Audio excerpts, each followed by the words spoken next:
प्रिय विद्यार्थियों, आपका इस व्याख्यान माला में फिर से स्वागत है। कल हम आलोचना पर चर्चा कर रहे थे और आलोचना क्या होती है और एक आलोचक में कौन कौन से तत्व पाए जाते हैं या गुण होने चाहिए, उस पर चर्चा की थी। आज हम उसी विषय पर आगे बढ़ते हुए चर्चा करेंगे कि आलोचक के साथ साथ एक आलोचना में कौन से तत्व होने चाहिए, कौन सी विशेषताएं होनी चाहिए जिससे कि वो एक अच्छी आलोचना में शामिल की जा सके।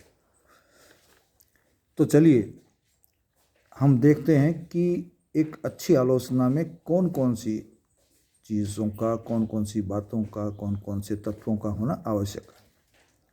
पहली जो विशेषता इसकी होनी चाहिए वो है कि आलोचना में कला और भाव दोनों पक्षों की परीक्षा होनी चाहिए। हम जानते हैं कि काव्य के दो पक्ष होते हैं, एक कला पक्ष और दूसरा भाव पक्ष। अब जो आलोचक है उसकी पसंद अलग अलग हो सकती है। कोई व्यक्ति कला पक्ष को अधिक पसंद करता है तो कोई व्यक्ति भाव पक्ष को ज़्यादा पसंद करता है, उस पर रीझता है। लेकिन आलोचक को ये चाहिए कि वो न तो रीझे, न किसी एक चीज़ को पसंद करे या न किसी चीज़ को नापसंद करे, बल्कि उसको तो ये चाहिए कि दोनों पक्ष उस आलोचना में हैं या नहीं हैं तो किस रूप में है और कितनी मात्रा तक है और किस उद्देश्य को लेकर के वो आलोचना लिखी जा रही है। इन सब बातों पर चर्चा करते हुए उसको दोनों ही, जो भाव पक्ष हैं उनकी भी और जो कला पक्ष है उनकी भी परीक्षा करनी चाहिए या समीक्षा करनी चाहिए। दूसरी जो विशेषता इसकी आती है वो है वह काव्य के शब्दार्थमय शरीर के साथ साथ काव्यात्मा रस के आधार पर भी व्याख्या होनी चाहिए। कला और भाव इन दोनों पे तो हमने कर ली, और कला पक्ष को देखेंगे तो शरीर भी उसमें शामिल हो जाएगा। अब जब हम कहते हैं कि भाव पक्ष पर भी ध्यान दिया जाना या परीक्षा की जानी आवश्यक होती है, तो भाव पक्ष का जो अंतिम जो रूप है वो है रस, और उस रस की क्या उपस्थिति उस रचना में है, जब तक उस पर चर्चा नहीं हो तब तक हम कह सकते हैं कि वह आलोचना या वह समालोचना अधूरी है। क्योंकि जिस तरह से हमारे शरीर को जिंदा रहने के लिए कहा जाता है कि आत्मा की आवश्यकता होती है, या हमारा शरीर तभी तक जिंदा है जब तक कि इसमें आत्मा है, या हम मृत हो जाते हैं तो कहा जाता है कि इस व्यक्ति की तो आत्मा निकल गई है या आत्मा ने शरीर छोड़ दिया है। तो उसी तरह से काव्य तभी है जबकि उसमें उसकी आत्मा हो, और वह आत्मा अधिकांश हमारे जो विद्वान रहे हैं, जो आचार्य रहे हैं, हालांकि बहुत से मतभेद आए, लेकिन अंतिम तौर पर वर्तमान में काव्य की आत्मा पर चर्चा करते हुए जिस चीज़ को काव्य की आत्मा माना जाता है वो है रस, और उसी के आधार पर यहाँ ये विशेषता उसमें होनी चाहिए कि यदि कोई रचना लिखी गई है और हमें उसकी आलोचना करनी है तो उसके शब्दार्थ में अर्थात शब्द और अर्थ युक्त जो शरीर उस रचना का है उसके साथ साथ उस काव्य की आत्मा जिसे हम रस कहते हैं उसको आधार बनाते हुए भी उस काव्य की समीक्षा होनी चाहिए या उसकी आलोचना होनी चाहिए, उसकी चर्चा होनी चाहिए। तीसरी जो विशेषता होनी चाहिए वो है कि व्याख्या करते समय अन्य स्तरीय ग्रंथों से तुलना होनी चाहिए। अब खाली हम उसी ग्रंथ को लेकर के उसकी अच्छाई बुराई को लिखते रहते हैं तो वो एक पूर्ण आलोचना नहीं होती। आलोचना कब होगी? जब उपस्थित और ग्रंथों से उसकी तुलना की जाए।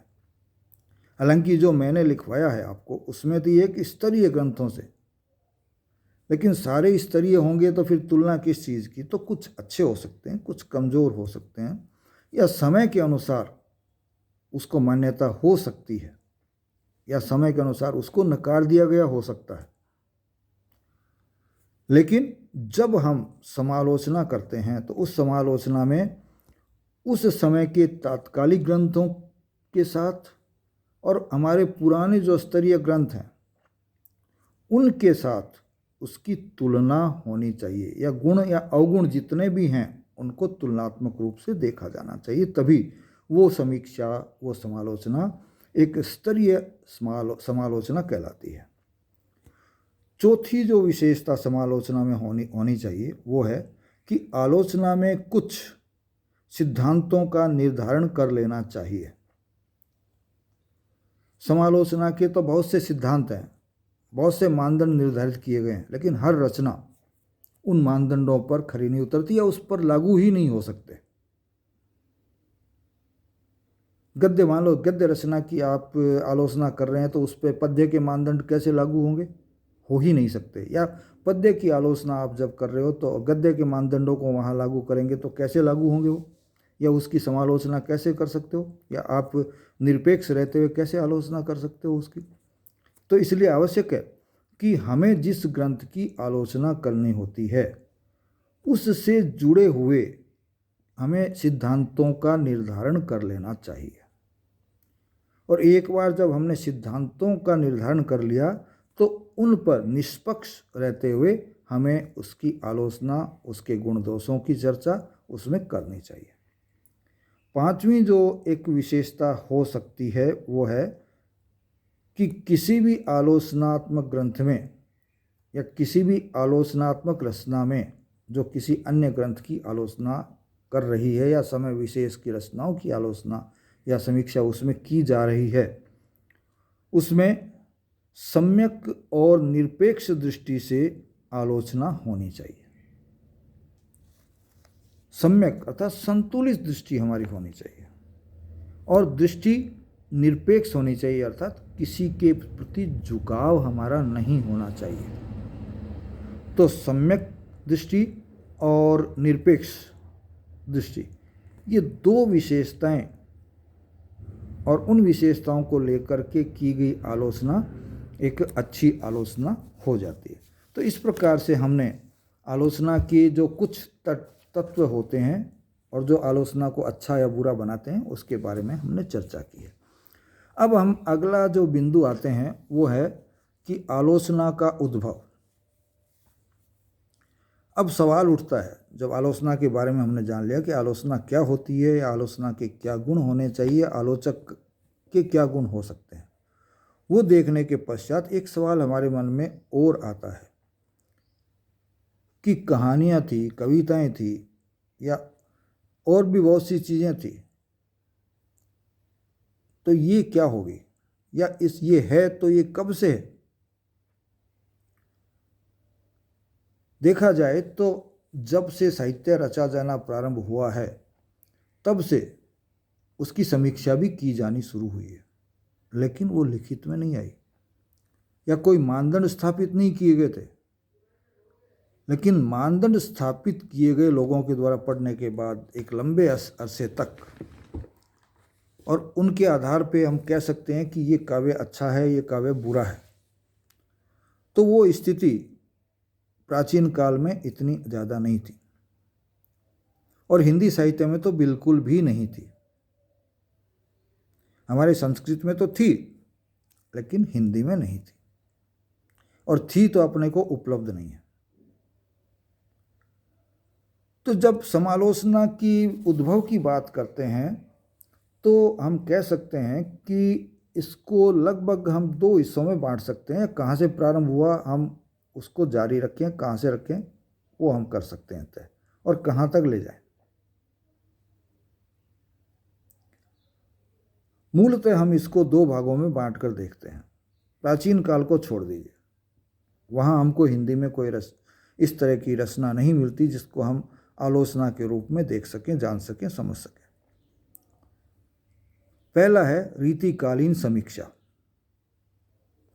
और दूसरा है वर्तमान समीक्षा। ये दो मूल रूप से हमारे सामने विभाग आ जाते हैं जिन कालों में हम बांट सकते हैं उद्भव को। उद्भव हुआ है रीतिकाल में और विकास करते करते वर्तमान काल तक ये समीक्षा या ये समालोचना हमारी आई है। तो हमने देखा कि रीतिकालीन में हम कह रहे हैं कि समीक्षा प्रारंभ हो गई थी या आलोचना प्रारंभ हो गई थी, लेकिन ये बात भी हम जानते हैं कि रीतिकाल में आलोचनात्मक ग्रंथों का अधिक विकास नहीं हो पाया था। वो अपनी प्रारंभिक अवस्था में ही थे और जो ग्रंथ लिखे गए वो भी संस्कृत के काव्य शास्त्र से प्रभावित थे। हिंदी की अपनी कोई मूल या मौलिक आलोचना उसमें नहीं थी, बल्कि संस्कृत के आचार्यों ने जो जो बताया, जैसे जैसे किया, वैसा ही रीतिकालीन हमारे जो काव्य शास्त्री थे उन्होंने भी आलोचना के संदर्भ में किया।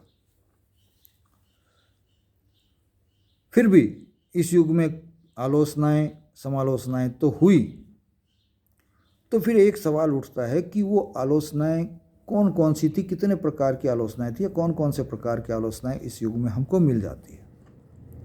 इसकी गहराई में नहीं जाएंगे, बहुत विस्तार से भी हम नहीं जाएंगे। इस काल में जो आलोचनाएं या जिस तरह की आलोचनाएं प्रमुखतः पाई जाती है उनमें व्याख्यात्मक आलोचना है, सैद्धांतिक आलोचना है, निर्णयात्मक आलोचना है और परिचयात्मक आलोचना है। ये चार प्रकार की आलोचनाएं प्रमुख रूप से पाई जाती थी या उपस्थित मिलती हैं या किए जाते थे। कौन कौन सी? परिचयात्मक आलोचना, निर्णयात्मक आलोचना, व्याख्यात्मक आलोचना और सैद्धांतिक आलोचना। तो इस युग में मूलतः ये चार प्रकार की आलोचना है जो कि प्रारंभिक अवस्था में ही थी। ये जो भेद के बताए गए हैं इनमें भी इनका पूर्ण विकास इस युग में नहीं हो पाया था। जो था वो सिर्फ संस्कृत काव्य शास्त्रियों से जो लिया था या संस्कृत काव्य शास्त्र से जो लिया था वही हमारे सामने लाया गया। अब अगला जो है वर्तमान काल। हम जानते हैं कि वर्तमान काल लगभग कुछ 1857 से मानते हैं, कुछ 1885 से मानते हैं, कुछ इससे बीच में कहीं मानते हैं। और आधुनिक काल में बहुत अधिक परिवर्तन भी हुए हैं। तो इस युग की आलोचनाओं का अध्ययन थोड़ा कठिन पड़ता है, लेकिन हम चूंकि हमें प्रारंभिक जानकारी लेनी है इसलिए हम उस गहराई में नहीं जाएंगे। तो इस युग की आलोचनाओं पर भी जब हम दृष्टि डालते हैं और इनमें जब अंतर नजर आता है तो उस अंतर और समय के अंतर के आधार पर इसको मूलतः 4 या 5 भागों में बांटा जा सकता है। कुछ 4 में बांटते हैं तो कुछ 5 में बांटते हैं। यदि आपका अध्ययन काफ़ी है और वर्तमान युग की आलोचना और साहित्य पर भी आप नज़र रखते हैं तो आप 5 हिस्सों में बांट सकते हैं, वरना आप 4 हिस्सों में ही बांटिए। तो पहला जो इसका हिस्सा है या युग है आलोचनाओं का आधुनिक काल में, वो है भारतेंदु युग। हिंदी साहित्य के इतिहास का जब अध्ययन करते हैं तो उसमें भी प्रारंभिक युग यही है, भारतेंदु युग। हालांकि भारतेंदु पूर्व युग भी हम इसमें कर लेते हैं, जिसे हम परिचयात्मक आलोचना के युग के रूप में भी जानते हैं। अर्थात आलोचनाओं का जो रूप था वो एक तरह से परिचयात्मक रूप ही था, बहुत अधिक कोई विकसित रूप इसमें हमको नहीं मिलता। दूसरा जो है वो है द्विवेदी युग।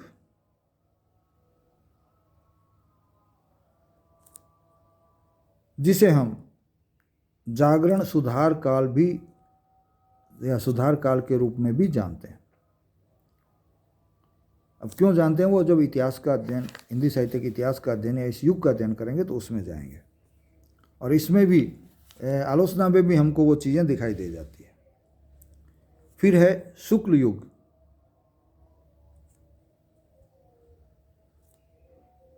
शुक्ल युग हिंदी आलोचना का स्वर्ण युग कहला सकता है। सब सही मायने में हिंदी में आलोचना, समालोचना या समीक्षा जो प्रारंभ हुई थी वो शुक्ल युग में ही या शुक्ल जी द्वारा ही प्रारंभ की गई थी। और शुक्ल जी आलोचना के क्षेत्र में एक पत्थर की लकीर माने जाते हैं।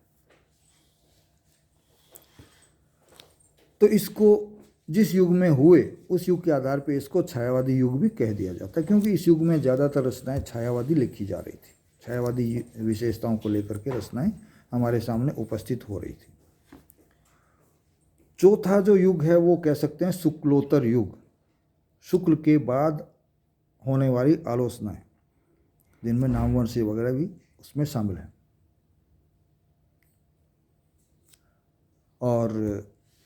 और भी बहुत से नाम हैं। और यदि आपकी जानकारी पुख्ता है तो आप एक और युग की आलोचना के रूप में कर सकते हैं, वो है अद्यतन आलोचना। अर्थात वर्तमान युग में बिल्कुल जो आपके समय में, आपके समय के आसपास जब आप अध्ययन कर रहे हैं उस समय जो आलोचनाएं लिखी जा रही है उन पर चर्चा कर सकते हैं।